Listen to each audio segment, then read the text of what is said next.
Ads in the learning ഹബിൽ ഇന്ന് നമ്മളൊരു ബ്ലെൻഡറിനെ കുറിച്ചാണ് പറയാൻ പോകുന്നത്. അതായത് ബ്ലെൻഡർ എന്താണ്, ബ്ലെൻഡറിൻ്റെ സാധ്യതകൾ എന്താണ്, ബ്ലെൻഡറിൽ എന്തൊക്കെയാണ് പഠിക്കാനുള്ളത്. ആക്ച്വലി നമ്മൾ ഒരുപാട് വീഡിയോ വിഷ്വൽസിൽ കാണുന്ന ബ്ലെൻഡർ എലമെൻറ്റ്സ് എങ്ങനെ ക്രിയേറ്റ് ചെയ്യുന്നത്, അത് നമുക്ക് അതിൻ്റെ ഒരു എക്സ്പേർട്ടിൽ നിന്ന് തന്നെ നമ്മൾ അതുൽ ഇവിടെ ഏജൻസിയിൽ വർക്ക് ചെയ്യുന്ന ആളാണ്. സോ അവിടെ തന്നെ നമുക്ക് ബ്ലെൻഡറിനെ കുറിച്ച് പറയാം. അതുൽ, എന്താണ് ഒരു ബ്ലെൻഡർ, ഒരു ഫ്രെയിം ബേസിക് എന്നുള്ള ഒരാൾക്ക് പറഞ്ഞു കൊടുക്കുമ്പോൾ, ബ്ലെൻഡറിനെ കുറിച്ച് അറിയാത്ത ഒരാൾക്ക് പറഞ്ഞു കൊടുക്കുമ്പോൾ എന്താണ് ബ്ലെൻഡർ?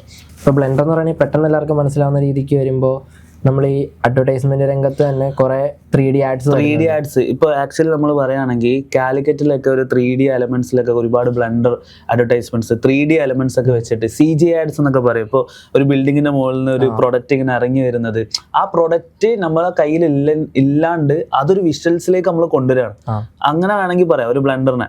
അപ്പോൾ നമ്മളെ കയ്യിൽ ഒരു പ്രൊഡക്റ്റ് ഇല്ല എങ്കിൽ ആ ഒരു പ്രൊഡക്റ്റിനെ നമ്മൾ മേക്ക് ചെയ്ത് അതൊരു വിഷ്വൽസിലേക്ക് ക്രിയേറ്റ് ചെയ്ത് അതിനെ ഒരു ആനിമേഷൻസും മോഷൻസും കൊടുത്ത് ഒരു റിയാലിറ്റി ബിൽഡ് ചെയ്യുന്ന ഒരു സംഭവമാണ് ആക്ച്വലി ബ്ലെൻഡർ. ഇപ്പോൾ നിങ്ങൾ തന്നെ ഒരുപാട് വീഡിയോസ് ഇപ്പോൾ കാണുന്നുണ്ടോ, ഈ വീഡിയോസിലുള്ളതൊക്കെ നമ്മൾ. പക്ഷേ ഇനി അങ്ങോട്ട് നമ്മൾ ടെക്കി അപ്ഡേറ്റഡ് ആകുമ്പോൾ, മീഡിയ അപ്ഡേറ്റഡ് ആകുമ്പോൾ നമ്മൾ ബ്ലെൻഡറിൽ ഒരുപാട് കാര്യങ്ങൾ നമ്മൾ ചെയ്യുന്നുണ്ട്. ഇനിയുള്ള അഡ്വർടൈസ്മെന്റ്സിൽ ഏറ്റവും കൂടുതൽ ബ്ലെൻഡർ വരും അല്ലേ. നമ്മൾ എന്തൊക്കെ ടൂൾസ് ആണ് ആക്ച്വലി പഠിക്കുന്നത്? നമ്മളിതിൻ്റെ അകത്ത് മെയിനായിട്ട് മോഡലിങ് പഠിക്കുന്നുണ്ട്, അതുപോലെ ലൈറ്റിങ് അറേഞ്ച് ചെയ്യാൻ പഠിക്കുന്നുണ്ട്. അത് കഴിഞ്ഞിട്ട് അതിൻ്റെ ഫൈനൽ ഔട്ട് എടുക്കാണ്ട് നമ്മൾ റെൻഡറിങ് ചെയ്ത്, ഇതൊക്കെയാണ് ഇതിനൊരു ബേസിക് ആയിട്ട് നമ്മൾ പഠിച്ചിരിക്കേണ്ട കാര്യങ്ങൾ ഇതിൻ്റെ അകത്ത്. ഓക്കെ, ഇത് ഒരു ബേസ് അറിയാത്ത ഒരാൾക്ക്, ഒരു ഡിസൈനിങ് ഇൻട്രസ്റ്റ് ഉണ്ട് അല്ലെങ്കിൽ ഒരു വീഡിയോ ഇൻട്രസ്റ്റ് ഉണ്ട്, അങ്ങനത്തെ ഒരാൾക്ക് പഠിക്കാൻ വേണ്ടി പറ്റും? ഇത് വളരെ ഫ്രീ ആയിട്ടുള്ളൊരു സോഫ്റ്റ്വെയർ ആണ്. അപ്പം നമുക്ക് ഇതിൻ്റെ ഇൻ്റർഫേസും വളരെ യൂസർ ഫ്രണ്ട്ലി ആയിട്ടാണ്. ഇപ്പം 3D രംഗത്ത് നോക്കുകയാണെങ്കിൽ 3D Max, അതുപോലെ തന്നെ മായ, ഇതൊക്കെയാണ് വലിയ സോഫ്റ്റ്വെയറുകളാണ്. പക്ഷെ അതിൻ്റെയൊക്കെ ഇൻ്റർഫേസ് ഭയങ്കര കൺജസ്റ്റഡ് ആയിട്ടുള്ള, അതുകൊണ്ട് ഒരു പുതിയൊരാളെ സംബന്ധിച്ച് ആൾക്ക് അത് പഠിച്ചെടുക്കാൻ ഭയങ്കര ബുദ്ധിമുട്ടായിരിക്കും. ഓക്കെ, അപ്പോൾ അതിൽ ഏതൊക്കെ ടൂൾസ് ആണ് നമ്മളിപ്പോൾ മെയിനായിട്ട് പഠിപ്പിക്കുന്നത്? നമ്മൾ മെയിനായിട്ട് ഇതിൻ്റെ അകത്ത് കുറേ എഡിറ്റിംഗ് ടൂൾസ് ഇതിൻ്റെ അകത്ത് വരുന്നുണ്ട്. അതുപോലെ തന്നെ മോഡിഫയേഴ്സ്, അതുപോലെ നോഡ് എഡിറ്റർ, അതുപോലെ ഷെയ്ഡർ, അതൊക്കെ വെച്ചിട്ടാണ് നമ്മൾ ഇതിൻ്റെ അകത്ത്. പിന്നെ അതേപോലെ AI ഇംപ്ലിമേഷൻ ഉണ്ടോ? നമുക്കിപ്പം AI ഉള്ളതുകൊണ്ട് നമ്മൾ ChatGPT ഉപയോഗിച്ച് നമുക്ക് ആനിമേഷൻസ് ക്രിയേറ്റ് ചെയ്തെടുക്കാൻ പറ്റും ബ്ലെൻഡറിൻ്റെ അകത്ത്. അതായത് ഒരു ഇമേജിൽ നിന്ന് ആ ഒരു വിഷ്വൽസിലേക്ക്. അങ്ങനെയല്ല, നമ്മൾ പ്രൊംപ്റ്റ് അടിച്ച് കൊടുത്തു കഴിഞ്ഞിട്ട് അതിൻ്റെ കോഡ് കൊണ്ടുവന്ന് ഈ ബ്ലെൻഡറിൻ്റെ ഉള്ളിൽ തന്നെ നമുക്ക് കോഡ് ടൈപ്പ് ചെയ്ത് കൊടുക്കാൻ പറ്റുന്ന ഒരു ഏരിയ. കോഡിങ് അറിയാത്ത ഒരാളെ സംബന്ധിച്ചും ഇത് സുഖമായിട്ട് പഠിക്കാൻ പറ്റും. ChatGPT യൂസ് ചെയ്യാൻ അറിയാമെങ്കിൽ നമുക്ക് സിമ്പിൾ ആയിട്ട് ബ്ലെൻഡറിന്റെ അകത്ത്. അതേപോലെ ഒരു ഡൗട്ടാണ്, ഇത് തിയറി കുറെ ഉണ്ടോ എന്നൊക്കെ ചോദിക്കുന്ന ആൾക്കാരുണ്ട്. ഇത് തിയറിയേക്കാളും കൂടുതൽ നമ്മൾ പ്രാക്ടിക്കലി പോകുന്ന സെക്ഷനാണ്. കംപ്ലീറ്റ്ലി ഒരു മീഡിയ വിഷ്വൽസ് ആയതുകൊണ്ട് തന്നെ, വിഷ്വൽസിന് ഔട്ട് ഇറങ്ങുന്നതുകൊണ്ട് തന്നെ വളരെ യൂസർ ഫ്രണ്ട്ലിയിൽ സിമ്പിൾ ഇൻ്റർഫേസിൽ നിങ്ങൾക്ക് 90% പ്രാക്ടിക്കൽ എക്സ്പീരിയൻസിലാണ് ബ്ലെൻഡർ പഠിക്കാൻ പോകുന്നത്. ഈ ബ്ലെൻഡറിൻ്റെ സാധ്യതകൾ എന്താണ് ഇനി അങ്ങോട്ട്? ഇത് മെയിനായിട്ട് ഇപ്പം ഗെയിമിൻ്റെ മേഖലയിലേക്കാണ് കൂടുതൽ ഫോക്കസ് ചെയ്യുന്നത്. കാരണം അവിടെ മോഡലിങ്ങും കാര്യങ്ങളൊക്കെ വേണം. അപ്പോൾ നമ്മൾ ഗെയിമാണ് മെയിനായിട്ട് ഇപ്പം ചെയ്തു വരുന്ന ഗെയിമിങ്ങും, പിന്നെ അതേപോലെ IT കമ്പനീസിലൊക്കെ ആഡ്സ് ക്രിയേറ്റ് ചെയ്യാനും അങ്ങനത്തെ. ഇപ്പം അങ്ങോട്ട് വരുന്ന അഡ്വർടൈസ്മെൻറ്റ്സിലൊക്കെ CG ആഡ്സ് ആണെങ്കിലും അല്ലാത്ത അഡ്വർടൈസ്മെൻറ്റ്സ് ആണെങ്കിലും 3D എലമെൻറ്റ്സ് ആണെങ്കിലും നിങ്ങൾ കാണുന്ന പല സിനിമാറ്റിക് ആയിട്ടുള്ള ആഡ്സുകളിലാണെങ്കിലൊക്കെ ബ്ലെൻഡറിൻ്റെ ഒരു ടച്ച് ഉണ്ട് അവിടെ. ആ ബ്ലെൻഡർ ടച്ച് ഉണ്ടെങ്കിൽ മാത്രമേ അങ്ങനത്തെ ആഡ്സൊക്കെ നമുക്ക് ഔട്ടിറക്കാൻ പറ്റും. കാണുന്ന സമയത്ത് ഈ പെട്ടെന്ന് കാണുമ്പോൾ ഒരു 2 സെക്കൻഡ് 3 സെക്കൻഡ് വീഡിയോ ആണെങ്കിലും അതിൻ്റെ ബാക്ക് എൻഡിൽ പ്രവർത്തിക്കുക എന്ന് പറഞ്ഞാൽ അത്രയും ഇരുന്ന് എഫേർട്ട് എടുക്കുന്ന ഡിസൈനേഴ്സ് ആയിരിക്കും. സോ ഇതിൻ്റെ സാധ്യത എന്ന് പറഞ്ഞാൽ ഇപ്പോൾ നിങ്ങൾക്ക് ഇൻഡീഡ്, ലിങ്ക്ഡിനിലൊക്കെ പോയി കഴിഞ്ഞാൽ തന്നെ അത്യാവശ്യം ഓപ്പർച്യൂണിറ്റീസ് കാണാൻ പറ്റും. അത്യാവശ്യം നല്ല സാലറിയിൽ 15 രൂപ മുതൽ ഒരു ഫ്രഷറിൻ്റെ സാലറി മുതൽ 20, 25, 40 ഗൾഫിലേക്കൊക്കെ പോകുന്ന സമയത്ത് അത്യാവശ്യം നല്ല സാലറി പ്രതീക്ഷിക്കാം.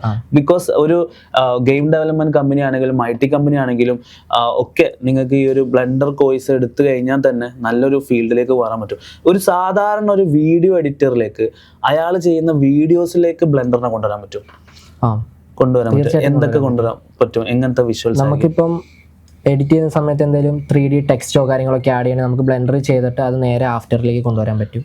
3D ടെക്സ്റ്റുകൾ, പിന്നെ ടെക്സ്റ്റുകൾ, മോഡലുകൾ, അതൊക്കെ നമുക്ക് വീഡിയോ എഡിറ്റ് ചെയ്യുന്ന സമയത്ത് യൂസ് ചെയ്യാൻ പറ്റുന്ന ടൈപ്പ്. അതായത് നമ്മൾക്ക് ഒരു റോബോട്ടിക് പോലത്തെ ഒരു വിഷ്വൽസ് ക്രിയേറ്റ് ചെയ്ത് അത് സംസാരിക്കുന്ന രീതിയിൽ നമുക്ക് സെറ്റ് ചെയ്യാം. അങ്ങനെ അതും പറ്റും, നമുക്ക് അത് പറ്റും. അത് കുറച്ചും നമ്മൾ അഡ്വാൻസ്ഡ് ആയിട്ട് പഠിക്കും. നമ്മളിവിടെ അത് പഠിപ്പിക്കുന്നുണ്ട്. അപ്പോൾ ഓക്കെ, സോ ഇതൊക്കെയാണ് ഒരു ബ്ലെൻഡർ. അതായത് ഒരു ഫ്രം സീറോന്ന് നിങ്ങൾക്കൊരു മീഡിയ ഇൻട്രസ്റ്റ് ഉണ്ടെങ്കിൽ അല്ലെങ്കിൽ ഒരു ഡിസൈൻ ഇൻട്രസ്റ്റ് ഉണ്ടെങ്കിൽ ഏറ്റവും നല്ലൊരു ഓപ്പർച്യൂണിറ്റി ഉള്ളൊരു ഫീൽഡാണ് ബ്ലെൻഡർ എന്ന് പറയുന്നത്.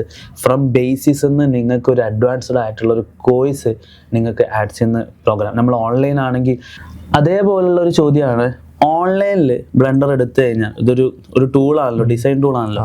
സോ നമുക്കത് ഓൺലൈനിൽ പഠിക്കാൻ പറ്റുമോ എന്നുള്ള കുറേ ക്വസ്റ്റ്യൻസ് ഉണ്ട്. ഓൺലൈനിൽ നമുക്ക് സിമ്പിളായിട്ട് പഠിക്കാൻ പറ്റും.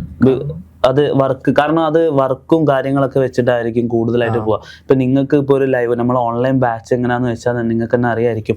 ഓപ്പൺ ബാച്ച് ഗ്രൂപ്പാണ്. അതിൽ ബ്ലെൻഡർ പഠിക്കുന്ന ഒരുപാട് സ്റ്റുഡൻസ് അവിടെ ഉണ്ടാവും. അവിടെ നിങ്ങൾക്ക് അവിടെ മെൻറ്റേഴ്സ് ഉണ്ടാവും. വീക്കിലി നിങ്ങൾക്ക് ലൈവും കാര്യങ്ങളൊക്കെ ഉണ്ടാവും. പ്ലസ് നിങ്ങൾക്ക് നമ്മളെ ആപ്ലിക്കേഷനിൽ പ്രീ റെക്കോർഡ് ക്ലാസ്സസ് ഉണ്ടാവും. അത് വെച്ചിട്ട് നിങ്ങൾക്ക് ഓരോ പ്രൊജക്ട്സുകൾ ചെയ്ത് പഠിക്കാം.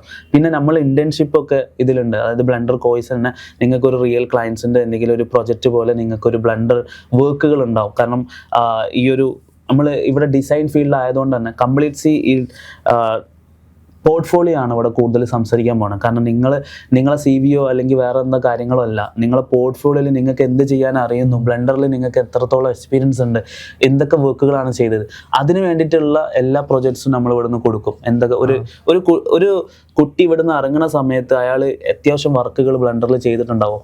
അത് നമ്മൾ തിയറി കൊടുക്കാതെ നമ്മൾ കൂടുതലും പ്രാക്ടിക്കലായിട്ട് ചെയ്യുന്നത്. അതായത് സ്റ്റാർട്ടിങ് തന്നെ നമ്മൾ പ്രോജക്ട്സുകളാണ്. അപ്പോൾ ഓരോ പ്രൊജക്ട്സും ഡിഫറെന്റ് പ്രൊജക്ട്സുകളാണ്. ലാസ്റ്റിലേക്ക് വരുന്ന സമയത്ത് ഒരു വലിയ പ്രൊജക്റ്റ് ഒക്കെ ചെയ്ത് അടിപൊളിയായിട്ടുള്ള ഒരു സ്റ്റുഡൻ്റ് ആയിട്ട് ആളെ മാറ്റാം. അതിൻ്റെ കരിയറിലേക്ക് പോകുന്നത് ഒരുപാട് ഓപ്പർച്യൂണിറ്റീസ് ഉള്ള, നിങ്ങൾ തന്നെ ജസ്റ്റ് സെർച്ച് ചെയ്താൽ, ഞങ്ങൾ പറയുന്ന രീതിയിലല്ല, നിങ്ങൾക്ക് തന്നെ ഗൂഗിൾ അല്ലെങ്കിൽ വേറെ എന്തെങ്കിലും സെർച്ച് എൻജിൻസിൽ സെർച്ച് ചെയ്ത് കഴിഞ്ഞാൽ ബ്ലെൻഡറിൻ്റെ സാധ്യതകൾ അറിയാൻ വേണ്ടി പറ്റും. ആ ഒരു രീതിയിലാണ് നമ്മൾ കോഴ്സും കാര്യങ്ങളൊക്കെ പോകുന്നത്. നിങ്ങൾക്ക് ഓൺലൈൻ ആണെന്ന് വിചാരിച്ചിട്ട് ഒരിക്കലും പഠിക്കാതിരിക്കുന്നത്. സിമ്പിളാണ്. അത്രയും സ്റ്റുഡൻസ് ഓൺലൈനിൽ പഠിച്ചിറങ്ങുന്ന ആൾക്കാരുണ്ട്. അവരൊക്കെ പഠിക്കുന്നത് നമുക്ക് വേണ്ടത് ഇതാണ്, നിങ്ങൾക്ക് ഒരു വിഷ്വൽ അല്ലെങ്കിൽ ഒരു ഡിസൈൻ ഇൻട്രസ്റ്റ് ഉണ്ടായാൽ മതി. അത് ചെയ്യാൻ അറിയണമെന്നില്ല അല്ലേ. ഒരു വീഡിയോ ചെയ്യാനോ അല്ലെങ്കിൽ അത് കാണുമ്പോൾ ഇങ്ങനെ ഒന്ന് ചെയ്ത് നോക്കണമല്ലോ, ആ ഒരു ഇൻട്രസ്റ്റ് മനസ്സിലുണ്ടെങ്കിൽ ഒബ്വിയസ്ലി നിങ്ങൾ ബ്ലെൻഡർ എടുക്കാം. ഓരോരുത്തർക്കും ഓരോ ടേസ്റ്റാണ്. അപ്പോൾ ആ രീതിയിലേക്ക് നിങ്ങൾക്ക് എടുക്കാം. ഇതാണ് ഇന്ന് നമ്മൾ ആഡ്സിൽ ബ്ലെൻഡർ കോഴ്സിനെ കുറിച്ച് പറയാൻ പോകുന്നത്. ബ്ലെൻഡർ എന്താണെന്നുള്ളത് ഇനി എന്തെങ്കിലും ഉണ്ടെങ്കിൽ കമൻസിൽ പറഞ്ഞു കഴിഞ്ഞാൽ നമ്മളതിപ്പോൾ ക്ലിയർ ചെയ്ത് തരും. Okay, thank you guys.